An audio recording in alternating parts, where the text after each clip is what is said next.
تمہارا کوئی معبود نہیں، تم تو صرف بہتان بازی کر رہے ہو، یعنی جن بتوں کی تم پوجا کر رہے ہو ان کی پوجا تم نے خود گھڑی ہے۔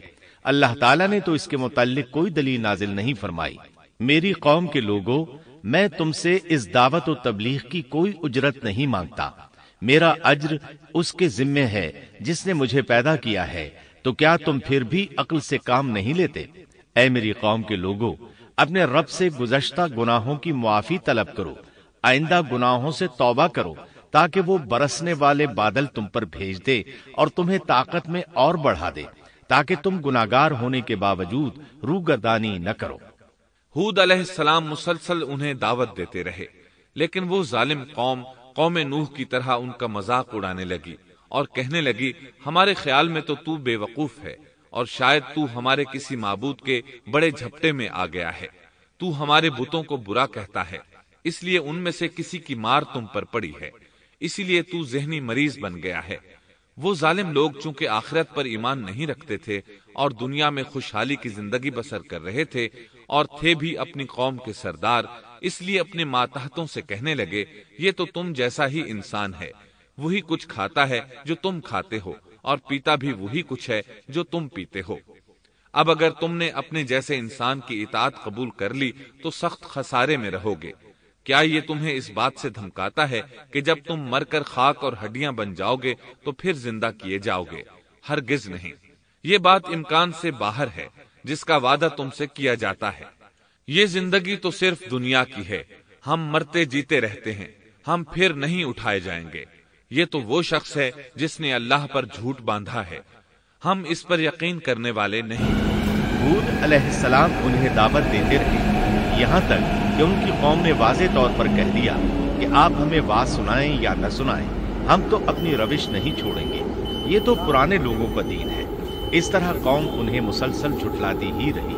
آخر ہود علیہ السلام نے بھی انہیں کھلم کھلا دھمکی دی اور فرمایا، لوگوں سنو، میں صرف انہیں ہی نہیں اللہ کو بھی گواہ بنا کر اعلان کرتا ہوں کہ اللہ کے سوا جس کی عبادت ہو رہی ہے میں ان سب سے بری طرح بیزار ہوں۔ اب تم ہی نہیں، اپنے ساتھ اوروں کو بھی بلا لو اور اپنے ان سب جھوٹے معبودوں کو بھی بلا لو، اور تم سے جو ہو سکے مجھے نقصان پہنچا دو، مجھے کوئی مہلت نہ دو، نہ مجھ پر ترس کھاؤ۔ یہ فرمانے کے بعد انہوں نے اللہ سے دعا کی، رب انصرنی بما کذبون، اے پروردگار ان کے جھٹلانے پر تو میری مدد فرما۔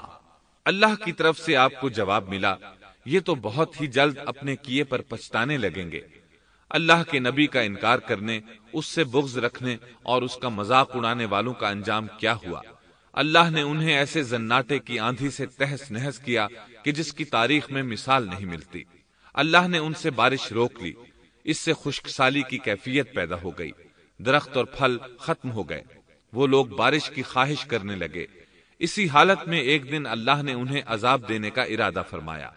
انہوں نے دیکھا ایک سیاہ بادل ان کی طرف بڑھ رہا ہے، خوشی سے اچھلنے لگے، کہنے لگے یہ بادل ہم پر برسنے والا ہے، جبکہ ان کا خیال غلط تھا۔ دراصل ابر کی صورت میں یہ وہ قہر الہی تھا جس کے آنے کی وہ جلدی مچا رہے تھے۔ وہ عذاب ان کی بستیوں کی تمام چیزوں، پھلوں، خیموں، درختوں کو تہس نہس کرتا ہوا آیا۔